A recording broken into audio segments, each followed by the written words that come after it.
my name is HilalElver. I'm a professor of law, international law, and human rights law, and I'm also a member of the high-level panel of experts at Committee of Food Security.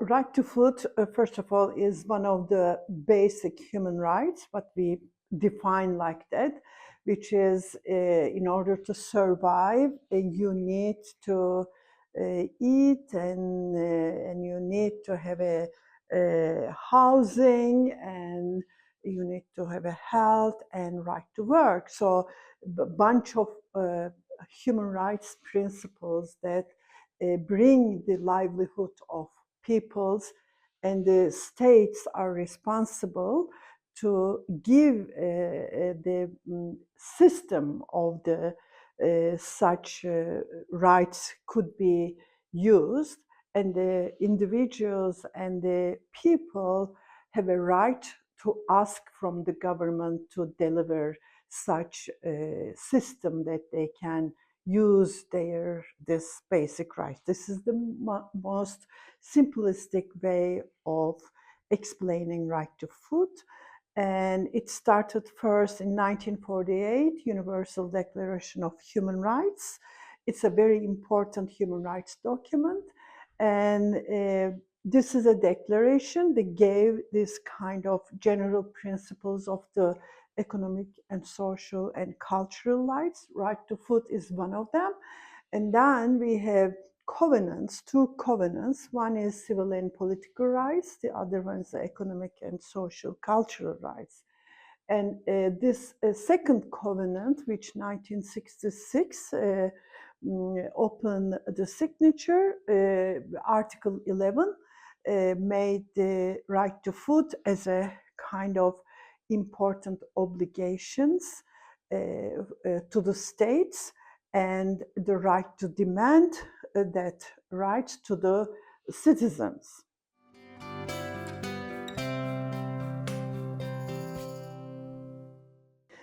Well, the one more important thing is food policy. It could be food system transformation or looking at the global food policy. There are many technical issues that the technical side of the food security has to be delivered, but also social and the legal obligations that right to food brings to the table. So if because a series of policy has to be done by the governments and by other organizations, private sector, civil society, and it's an important to let the ordinary citizens and ordinary people, that kind of policies should be investigated and should be the governments should be responsible to deliver this job. That's why human rights are very important, because human rights gives the legal legitimacy that asking your rights from your government. So there are different kind of principles. How do we do that?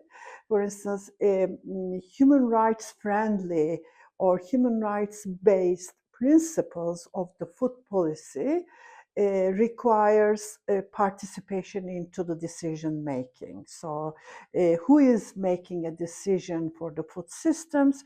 Everyone will have a right to voice and right to be part of it. The other one is this policies has to be transparent, must be known by everyone, and then it has to be equally be applicable without any discrimination for every citizens, no matter who they are, where they live, and what is their ethnic and gender differences. And also these rights, if there will not be implemented, access to justice, very important, the citizens has to have a right to go to either court or some other monitoring mechanism to get the accountability. States is accountable, not to breach, not to violate these rights, and also states are responsible to regulate that the others cannot be violating, like a private sector or some other institution, some other things that has to be protected by state. So there is a bunch of principles that we have to follow, that how food security would be just, equitable, and implementable in the everywhere.